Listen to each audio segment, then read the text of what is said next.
नमस्कार, मनी गुरु की इस खास पेशकश में आप सभी का स्वागत है। मैं हूं स्वाति रायना। बैंकों में अनक्लेम्ड खातों की बढ़ती संख्या की समस्या को संज्ञान में लेते हुए सरकार ने बैंक खाते और एफडी में नॉमिनेशन के नियम में बदलाव किए हैं। अब बैंक खाते या फिर एफडी के लिए आप 4 लोगों को नॉमिनेट कर सकते हैं। आज हम समझेंगे और बताएंगे आपको कि नॉमिनी कैसे बनाएं, निवेश में नॉमिनी का रोल क्या है और खासकर म्यूचुअल फंड में नॉमिनी के नियम भी आज हम समझेंगे। हमारे साथ आज के इस खास कार्यक्रम में 2 हमारे गेस्ट शामिल हो चुके हैं। वाइज इन्वेस्ट के सीईओ हेमंत रुस्तगी और mutual fund expert Vishwajeet Parashar. Hemant ji और विश्वजीत जी दोनों का बहुत स्वागत करते हैं मनी गुरु के आज के इस खास कार्यक्रम में। ये एक समस्या बहुत बड़ी रही है सरकार के लिए भी और लोगों के लिए भी, बैंकों के लिए भी, कि अनक्लेम जो खाते हैं, ना सिर्फ बैंक अकाउंट्स बल्कि डीमैट खाते या फिर ओवरऑल अगर समझे तो 50,000 करोड़ से भी ज़्यादा का अनक्लेम जो अमाउंट है वो अलग अलग इन्वेस्टमेंट खातों में पड़ा हुआ है। अब फाइनली सरकार ने कुछ स्टेप लेते हुए नॉमिनेशन हो गया या उस पर थोड़ा जोर दिया है कि जब तक आप किसी को एक जिम्मेदार व्यक्ति को वो पैसे नहीं पहुंचाएंगे, उसको नॉमिनी नहीं रखेंगे, तब तक ये जो पूरा ट्रेंड इतने सालों से बना आ रहा है वो आगे भी जारी रहेगा। तो एक ट्रांसपेरेंसी आएगी और एक थोड़ा सा इस पूरा और भी ज़्यादा सीमलेस प्रोसेस बनेगा। पहले हेमंत जी समझना चाहेंगे जो नया नियम है बैंक खाते में, अब तक तो एक नॉमिनी रखा जा सकता था, एफडी की बात हम कर रहे हैं, अब 4 लोग नॉमिनी बनाए जा सकते हैं। कैसे समझे इस पूरे डेवलपमेंट को और क्या इसका फायदा होगा? देखिए स्वाति, आपने बिल्कुल सही कहा थी, नॉमिनेशन बहुत ही इंपॉर्टेंट है और ये जो बदलाव सरकार ने किया है वो काफी इंपॉर्टेंट है। क्योंकि देखिए क्या होता है, जब पहले अगर हम देखें तो बैंक खातों में या डिपॉजिट्स में आप एक ही नॉमिनी रख सकते थे। जाहिर सी बात है कि आपकी फैमिली में और मेंबर्स हैं, आप चाहते हैं कि आप अपने रहते जिस तरीके से अपनी एसेट्स का डिस्ट्रीब्यूशन करना चाहते हैं वो करेंगे। बट आई थिंक कहीं अगर हम देखें कि अगर एक ही नॉमिनी अलाउ है तो काफी मुश्किल करता है आपके लिए कि इस डिस्ट्रीब्यूशन प्रोसेस को आप कैसे कंप्लीट करें। आई थिंक साथ ही अगर हम दूसरे फाइनेंशियल एसेट्स को देखें, चाहे पीपीएफ हो या म्यूचुअल फंड्स हो और स्मॉल सेविंग स्कीम्स हो, वहां पे हमने देखा है कि एक से ज्यादा जो नॉमिनीज है वो अलाउड है। तो क्लियरली वो देखते हुए और ये समझते हुए कि ये एक नॉमिनी करने से किस तरह के इश्यूज आते हैं, तो आई थिंक ये बहुत ही अच्छा और वेलकम स्टेप है। इसमें सरकार ने कहा है कि आप 4 नॉमिनी रख सकते हैं। और ये जो नॉमिनेशन है, पहली बात तो समझना चाहिए कि नॉमिनेशन किस लिए इंपॉर्टेंट है। वो इसलिए इंपॉर्टेंट है कि आप अपने रहते अपने लाइफ टाइम में वो डिसाइड कर पाते हो कि आपकी एसेट्स का बंटवारा जो है या किसके पास एसेट्स का कितना हिस्सा जाए। तो ये बहुत ही एक सिंपल सा प्रोसेस है। जब हम 4 नॉमिनी की बात कर रहे हैं बैंक खाते में, तो बेसिकली 2 तरीके हैं उसके। एक तो या आप सक्सेसिव बेसिस पे कर सकते हैं कि आप 4 नॉमिनी का नाम दे सकते हैं और उसमें क्या होगा कि पहला आपके जाने के बाद पहला नॉमिनी जो है वो उसको एसेट्स मिलेंगे, उसके जाने के बाद सेकंड, थर्ड, ऐसे इस तरीके से सक्सेसिव बेसिस पे होता है। या फिर आप साइमल्टेनियस बेसिस पे कर सकते हैं, यानी आप डिसाइड कर सकते हैं कि हमारे अप टू 4 नॉमिनी हो सकते हैं और उनका बंटवारा किस परसेंटेज में होगा वो भी आप उसको डिसाइड कर सकते हैं। तो आई थिंक मुझे लगता है काफी फ्लेक्सिबिलिटी मिलेगी और इसकी जरूरत भी थी। स्पेसिफिकली जैसा मैंने पहले कहा कि जो बाकी फाइनेंशियल एसेट्स हैं वहां पे आप ज्यादा नॉमिनी कर सकते हैं, जैसे म्यूचुअल फंड, और अगर आप डीमैट की बात करें तो वहां पे 3 है, पीपीएफ में 4 है, एनपीएस में 3 है। तो आई थिंक ये बहुत ही जरूरी था। मुझे लगता है जैसा मैंने पहले कहा कि ये बहुत ही इंपॉर्टेंट स्टेप लिया सरकार ने। बिल्कुल, तो नॉमिनेशन होना बहुत इम्पॉर्टेंट है और अभी फिलहाल हम देखते हैं कि जीवन बीमा में तो डेफिनेटली नॉमिनी होना ज़रूरी होता ही है। बैंक खाते की अभी हम बात कर रहे हैं कि 4 तक आप नॉमिनी रख सकते हैं, एफडी हो गया same, similar demat account, mutual fund की अभी हम बात करेंगे, प्रॉपर्टी, यहाँ पर भी नॉमिनी होना ज़रूरी है। भाई जो नॉमिनी की बात हो रही है विश्वजीत जी, इसका रोल क्या है ये ज़रा समझना ज़रूरी है। नॉमिनी कौन हो सकता है और नॉमिनी के पावर्स क्या होते हैं? क्योंकि हमें ये मालूम है कि आपने किसी को नॉमिनेट कर दिया, लेकिन क्या वो लीगली वारिस है उस संपत्ति का? ये भी कई बार इस पर बहुत सारे कानूनी अड़चने आ जाती है। जरा इसको प्लीज डिफाइन कीजिए। बिल्कुल स्वाति जी, आपने बिल्कुल सही सवाल पूछा कि नॉमिनी एक ट्रस्टी है, एक कस्टोडियन है। ऐसा नहीं है कि अगर किसी अकाउंट होल्डर की मृत्यु हो जाती है और वो नॉमिनी को पैसा ट्रांसफर हो जाता है, वो तो उसका हो जाता है, लेकिन वो पैसा जो डिवाइड होगा वो हिंदू सक्सेशन एक्ट के तहत या फिर जो उसका असली लीगल वारिस है उसको पैसा ट्रांसफर होगा। तो कई बार ऐसे कन्फ्लिक्ट हो जाते थे कि लीगल हेयर कुछ और कोई और है और नॉमिनी कोई और है। नॉर्मली ऐसा देखा जाता है, कभी जब आप इन्वेस्टमेंट स्टार्ट करते हैं तब आपने नॉमिनी अपॉइंट किया, लेकिन जब आप विल बनाते हैं, तो तब तक काफ़ी लेट सिचुएशन हो चुकी होती है, या तो आपकी शादी जब हुई थी, जब आपने स्टार्ट किया था इन्वेस्टमेंट, लेकिन अब जब विल बना रहे हैं, तो आपने लीगल हेयर्स किसी और को बना दिया, तो होता क्या था, कई बार कन्फ्लिक्ट हो जाती थी, कि असली में पैसा किसके पास जाएगा। तो इसमें बहुत क्लियर रोल है, नॉमिनी एक ट्रस्टी है, जबकि अगर विल किसी ने लिखी हुई है, तो वो सुप्रीम है। तो जो विल में लिखा गया है, वही एक्चुअल 100% फॉलो होना चाहिए।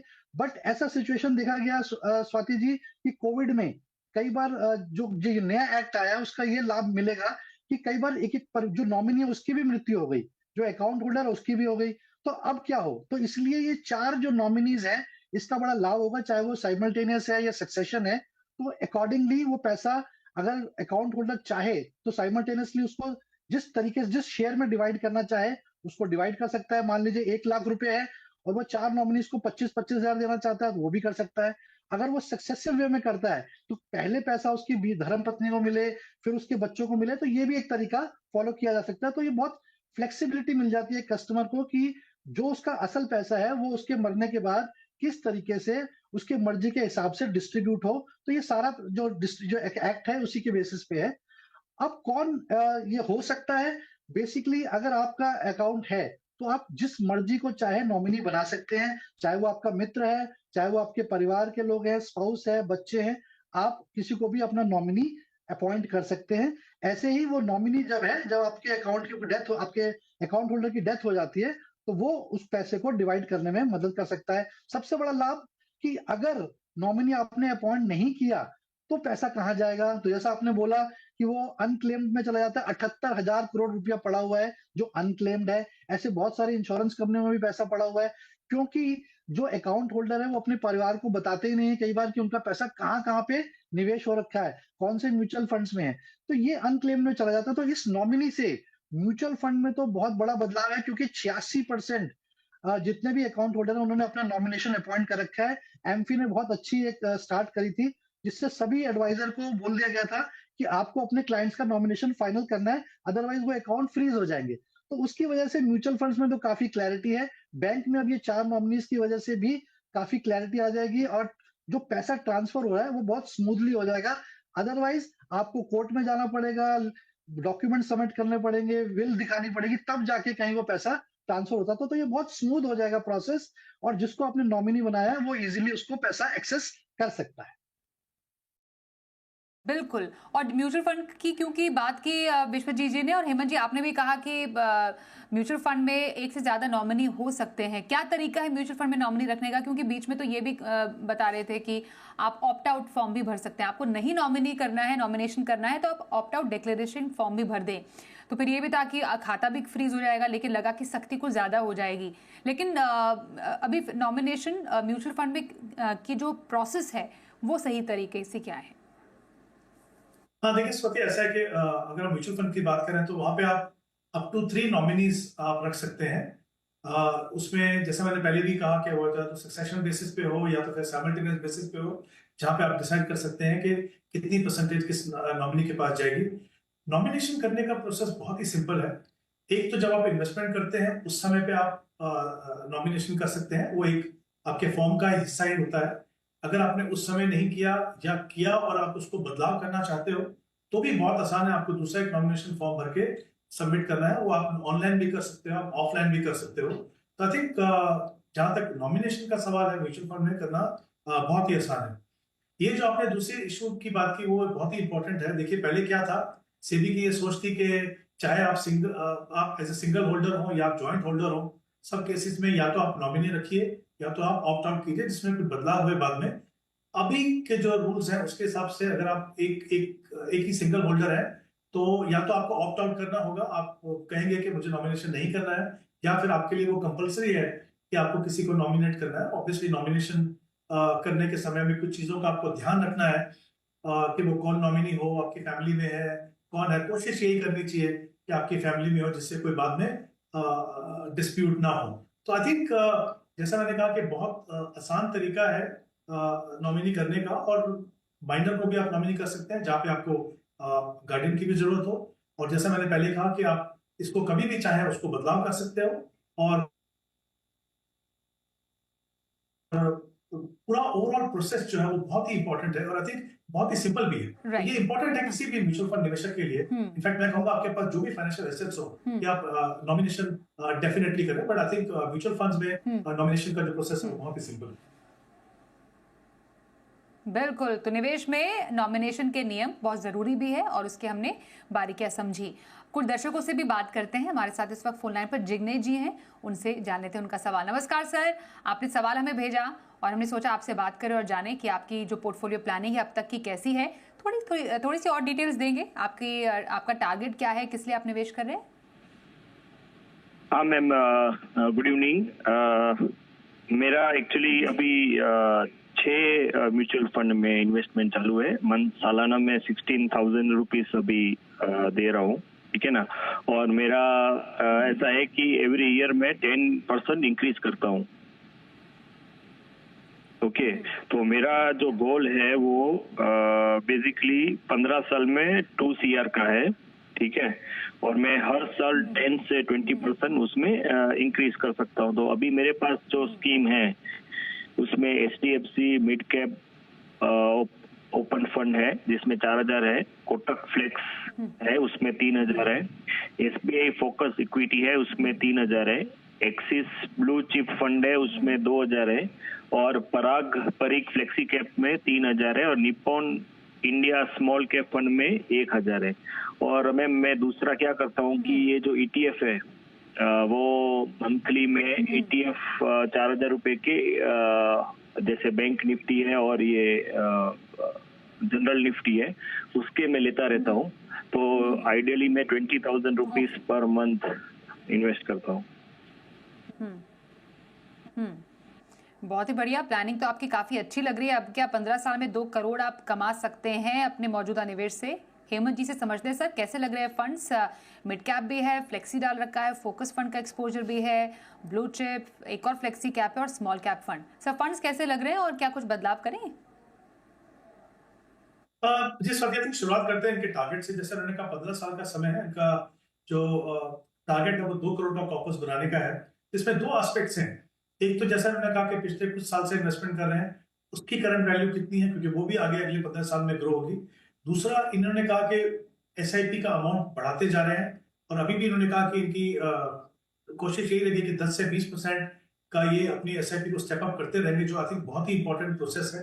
तो अभी की अगर मैं इनकी SIP का अमाउंट देखता हूँ 16,000, और अगर ये अपने 15 ईयर्स तक कंप्लीट करते हैं इस प्रोसेस को, और 20% की अगर इनकी SIP में स्टेप अप है, तो सिर्फ उसी से इनका जो कॉर्पस बनेगा करीब 2 करोड़ 80 लाख। और यहाँ पे मैं 12% का रिटर्न, एनुअलाइज्ड रिटर्न मान के चल रहा हूँ।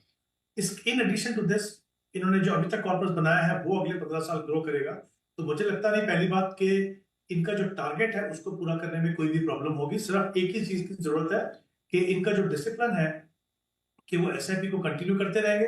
दूसरी बात, इनकी जो कमिटमेंट है कि वो स्टेप अप करेंगे हर साल, वो अगर करते रहे तो अपने जो टारगेट है उससे कहीं ज्यादा ये कॉर्पस बना पाएंगे। अब हम इनके फंड के ऊपर आते हैं। इनके पास 6 फंड्स हैं। मुझे लगता है थोड़ा सा स्कोप है यहाँ पे कि हम पोर्टफोलियो को थोड़ा सा कंसोलिडेट करें। ओवरऑल मैं कहूंगा फंड अच्छे, बट आई थिंक कंसोलिडेशन करेंगे तो थोड़ा अच्छा रहेगा। तो इनके जो एग्जिस्टिंग फंड्स हैं उसमें जैसे HDFC मिड कैप है, उसको आप कंटिन्यू करते रहिए। 2 फ्लेक्सी कैप है, तो उसमें से आप प्राप्त करें फ्लेक्सी कैप को रखिए, तो वो आप कंटिन्यू कर सकते हैं। इन दोनों में मिला के आपका 7,000 का इन्वेस्टमेंट है। अब इसके अलावा अगर मैं देखूं तो इनके पास कोटक का फ्लेक्सी कैप फंड है, दूसरा इनके पास एक निप्पॉन का स्मॉल कैप फंड है। मुझे लगता है इनको कंबाइन करके अगर आप एक मल्टी कैप फंड लेंगे तो वो इनके लिए बेहतर होगा। जो कोटक का ही कोटक मल्टी कैप ले सकते हैं। तो इन दोनों में जो अमाउंट है 4,000 का, वो आप एक फंड कोटक मल्टी कैप में रखिए। तो तीसरा ये फंड होगा आपके पास। और चौथा जो 2 और फंड है इनके पास, एक्सिस ब्लू चिप और SBI फोकस।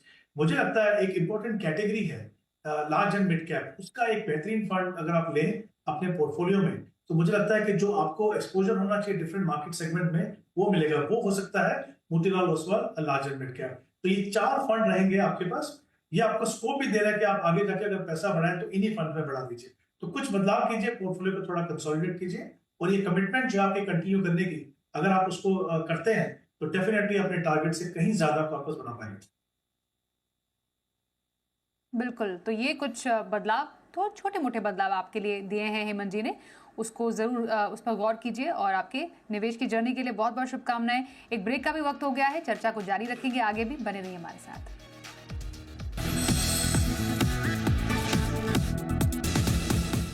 आइए मनी गुरु में एक और दर्शक से बात करते हैं। हमारे साथ कपिल कुमार झा हैं। कपिल जी, स्वागत करते हैं हमारे शो में। जरा बताइए, आप अपने पोर्टफोलियो से जुड़ा हुआ क्या सवाल हमारे एक्सपर्ट से जानना चाहेंगे?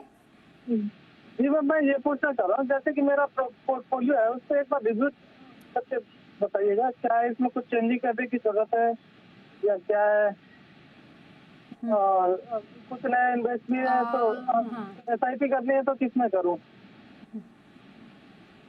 14,500 की SIP तो आप पहले ही कर रहे हैं और लगभग 16.5 लाख का पोर्टफोलियो भी अभी तक आप बना चुके हैं ना। PPF में भी लगभग 1 लाख रुपए आपने डाले हुए हैं। LIC में भी हर महीने पैसे डालते हैं 12,000 रुपए। 1 लाख रुपए PPF में पर ईयर है। इसका वैल्यू अभी पर ईयर है 8 लाख के आसपास।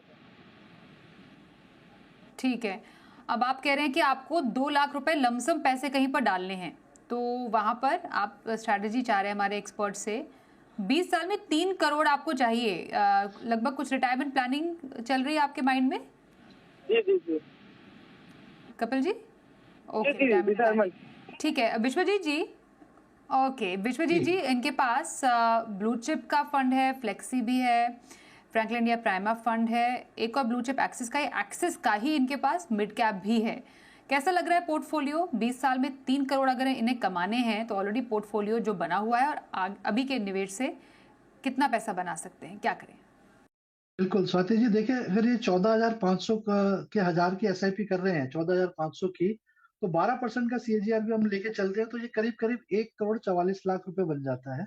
वहीं पे इन्होंने 18 लाख का कॉर्पस भी जनरेट कर रखा है, जो क्योंकि पुराने निवेश से जुड़ गया है, तो वो भी अगर हम निवेशित रखें 12% के CAGR पे, तो ये भी करीब करीब 1 करोड़ 78 लाख रुपए बन जाता है, क्योंकि 20 वर्ष का अच्छा टाइम होराइजन है। तो यहाँ पे पावर ऑफ कंपाउंडिंग का पूरा लाभ मिलता है। तो 3 करोड़ रुपए तो करीब करीब इन दोनों से ही बन जाते हैं। लेकिन मुझे ऐसा लगता है कि झा साहब ने शायद रिटायरमेंट प्लानिंग तो करी है, बट इन्फ्लेशन का शायद ध्यान रखा है या नहीं रखा, ये मुझे क्लियर नहीं है। तो मैं उनको यही सलाह दूंगा कि झा साहब 3 करोड़ तो आपके बन जाएंगे, लेकिन अगर आपने इन्फ्लेशन को कंसिडर नहीं किया, क्योंकि आज का 30,000 रुपए का खर्च 20 साल बाद 80,000 रुपए हो जाएगा, तो हो सकता है कि आप आज के हिसाब से 3 करोड़ को सही समझ रहे हो, लेकिन 20 साल बाद ये 3 करोड़ की वैल्यू काफी कम हो गई होगी। तो आप कोशिश करें अपने 14,500 के SIP में हर वर्ष 10% का स्टेप अप अप्रोच ले, यानी कि हर साल 10% की SIP बढ़ा दें। यानी कि अगर 15,000 कर रहे हैं तो 1,500 रुपए हर साल बढ़ा दें। ऐसे कर करके 10% बढ़ाते जाएं, तो करीब करीब 2 करोड़ 88 लाख रुपए आपका केवल SIP से ही हो जाएगा। तो आपका 3 करोड़ का लक्ष्य बड़े आराम से यहाँ से भी हो जाएगा SIP से। और आपने EPF में भी रखा हुआ है, जो PPF में सॉरी आपने रखा हुआ है, तो अगर 7.1% का रिटर्न भी लेके चले, 7 साल से आप ऑलरेडी लगा भी रहे हैं, और 20 साल और भी अगर करते हैं 1 लाख रुपए, तो 80-82 लाख रुपए आपके वहां भी बन जाएंगे। और इंश्योरेंस और आपने मेडिक्लेम ले ही रखा है, तो अच्छा कर रखा है आपने डाइवर्सिफिकेशन, और प्रोटेक्शन भी टेकन केयर कर रखा है। तो मेरे हिसाब से 10% का स्टेप अप करें तो आपकी इन्फ्लेशन वाली समस्या भी दूर हो जाएगी। जहां तक आपके पोर्टफोलियो का सवाल है, मैं थोड़ा सा बदलाव करना चाहूंगा, क्योंकि 2 लार्ज कैप और 2 मिड कैप फंड है। तो यहाँ पे मेरी सबसे पहले सलाह रहेगी कि एक्सिस मिड कैप फंड को SIP का आप रोक दें, उसकी जगह आप बजाज फिनसर्व का फ्लेक्सी कैप फंड में स्टार्ट कर दें। तो आपको एक अच्छा डाइवर्सिफिकेशन मिलेगा, क्योंकि 2 मिड कैप हैं और फ्रैंकलिन इंडिया का प्राइमा फंड आपके पास है ही। आपके पास 2 लार्ज कैप फंड भी हैं, तो मेरे हिसाब से कोटक फ्लेक्सी कैप फंड में जो आपने निवेश करा हुआ है, उसको आप कोटक मल्टी कैप फंड में स्विच कर दें, क्योंकि 20 वर्ष का अच्छा लाइफ टाइम होराइजन है। तो आपको मिड कैप स्मॉल कैप का भी एक अच्छा रिटर्न देखने को मिलेगा, तो थोड़ा सा एक डाइवर्सिफिकेशन हो जाएगा। और यहाँ से आप जो 2 लाख रुपए निवेश करना चाहते हैं, वो इन्हीं 4 फंड्स में आप 50-50 हजार रुपए करके निवेश करें। कोशिश करें अगले 3-6 महीने में स्लो स्टैगर करके इन्वेस्ट करें, इकट्ठा ना करें। यानी कि 10-10 हजार रुपए करके आप 5 फंड्स में स्टार्ट कर दें, तो आपका 5 महीने में ये सारा 2 लाख रुपए निवेश हो जाएगा। तो ऐसे करके अगर आप करेंगे तो मार्केट की वॉलेटिलिटी से भी आपका बचाव हो जाएगा, और लक्ष्य तो आप आराम से अचीव कर ही पाएंगे। थोड़ा से ये म्यूचुअल फंड्स में बदलाव अवश्य करें। बिल्कुल, तो थोड़े छोटे मोटे बदलाव है कपिल जी आपको करने। बाकी ऑल द वेरी बेस्ट आपकी निवेश जर्नी के लिए। अगले दर्शक हमारे पास साथ शामिल शंकर पाटिल जी। शंकर जी, स्वागत करते हैं सर, बताइए क्या सवाल जानेंगे हमारे expert? Good evening madam. Good evening sir. मेरा सवाल है, लाइक मेरा अभी 4 एसआईपी चल रहा है। निप्पॉन इंडिया लार्ज कैप में 2000 और स्मॉल कैप में 2500 और पराग फ्लेक्सी कैप में 2500 और मोतीलाल ओसवाल में 3000। तो अभी मेरा कॉर्पस है 34,000 और उसके अलावा मैं आगे HDFC balance advantage and SBI Contra में 2500 करना चाहता हूँ, वो अभी प्लान्ड है। इसके अलावा मेरा अभी PPF और NPS दोनों मिला के अभी कॉर्पस है 19 लाख। PPF में मैं 1 लाख इन्वेस्ट कर रहा हूँ और NPS में भी 1 लाख तक कर रहा हूँ। तो मुझे 15 साल के लिए 1 करोड़ का टारगेट है बच्चों के एजुकेशन के लिए। तो क्या फंड सही है और मैं स्टेप अप भी करना चाहता हूँ आगे। बिल्कुल। हेमंत जी, इनके पोर्टफोलियो को जरा एनालाइज करेंगे, रीड करके बताइए सर कैसा लग रहा है पोर्टफोलियो, काफी रहेगा? आई थिंक अगर हम सीधे पोर्टफोलियो की बात करें तो मुझे लगता है इनके पास जो 4 फंड्स हैं, स्पेशली जो जैसा उन्होंने कहा कि बच्चों के फ्यूचर और एजुकेशन के लिए जो वो पैसा इकट्ठा करना चाहते हैं 1 करोड़ का अगले 15 साल में, तो आई थिंक वो जो फंड सिलेक्शन है और जो कैटेगरीज हैं और जिस प्रोपोर्शन में वो पैसा इन्वेस्ट होना चाहिए, तो मैं कहूंगा कि इन्होंने बहुत ही अच्छा पोर्टफोलियो बनाया है। मुझे नहीं लगता उनको कुछ भी उसमें बदलाव करने की जरूरत है। अगर मैं इनके टारगेट की बात करूं, क्योंकि इनके 2 गोल हैं, एक इन्होंने कहा रिटायरमेंट प्लानिंग का, पहला जो गोल है वो बच्चों की एजुकेशन के, जिसके बारे में हम म्यूचुअल फंड की जो डिस्कशन कर रहे हैं वहां पे अगर आप देखें तो उन्होंने अगर मैं करंट इनका जो कॉर्पस है प्लस जो उनकी जो इन्वेस्टमेंट है 10,000 की जो कर रहे हैं वो अगर कंटिन्यू करना चाहते हैं, प्लस जैसा उन्होंने कहा कि 10% से वो स्टेप अप भी कर सकते हैं, तो करीब करीब 87 लाख का कॉर्पस बनेगा। इनका टारगेट है 1 करोड़ का। लेकिन अच्छी बात यह है कि जैसा उन्होंने कहा अभी कि एडिशनल 5,000 रुपए जमा करना चाहते हैं और SIP के द्वारा इन्वेस्ट करना चाहते हैं। तो आई थिंक उसको अगर मैं कहूँ तो कुल मिला के करीब 1 करोड़ 30 लाख का पोर्टफोलियो कॉर्पस जो बन पाएगा, तो उनका जो टारगेट है 1 करोड़ का वो आराम से पूरा होगा। In terms of fund selection, इन्होंने जो 2 फंड चुने हैं एडिशनल 5,000 के लिए, SBI कॉन्ट्रैक्ट डेफिनेटली आप कर सकते हैं। HDFC बैलेंस एडवांटेज की जहां तक सवाल है, देखिए 15 साल के जब आप इन्वेस्ट करते हो तो ये बहुत ही अच्छा फंड है, बट 15 साल के लिए सूटेबल नहीं, क्योंकि ये डायनेमिकली यहाँ पे एसेट एलोकेशन मैनेज होता है। क्योंकि आपके पास इतना लंबा समय, आप एक प्योर इक्विटी फंड में जा सकते हो जो उसी म्यूचुअल फंड का HDFC large and mid cap, जैसे मैंने पहले भी शो में बात की, वो कैटेगरी बहुत ही अच्छी है, तो उसका आप फंड लीजिए। तो 2,500 आप HDFC लार्ज एंड मिड में डालिए और 2,500 आप SBI कॉन्ट्रा में डालिए, तो कुल मिला के इनके पास 6 फंड रहेंगे। इसको आप कंटिन्यू करिए, और क्योंकि यहाँ पे आपका जो कॉर्पस बनेगा वो शायद बच्चों की एजुकेशन में जितनी रिक्वायरमेंट है उससे ज्यादा मिलेगा, तो कुछ एडिशनल अगर आपके पास होता है, तो क्योंकि आपका जो रिटायरमेंट का जो कॉर्पस है उसमें इक्विटी एज सच नहीं है NPS के अलावा, आई थिंक मुझे लगता है उसका कुछ हिस्सा जो है वो आप वहां पे भी इंक्लूड कर सकते हैं। तो पोर्टफोलियो अच्छा है, सिर्फ एक बदलाव करना है। इंपॉर्टेंट है कि आप कंटिन्यू करते रहे और डिसिप्लिन रखें कि आप हर साल अपने पैसे को बढ़ाते रहे। ओके, तो शंकर जी कुछ बदलाव है, थोड़ा सा आपको जो चेंजेस करने हैं कीजिए और अपने निवेश के सफर को आगे बढ़ाइए। बहुत बहुत शुभकामनाएं आपको हमारी तरफ से, और बहुत धन्यवाद हेमंत जी और विश्वजीत जी आपका भी हमारे साथ इस कार्यक्रम में शामिल होने के लिए। एक ब्रेक के लिए भी रुकते हैं, पर खबरें आगे जारी रहेंगी, देखते रहिए जी बिजनेस।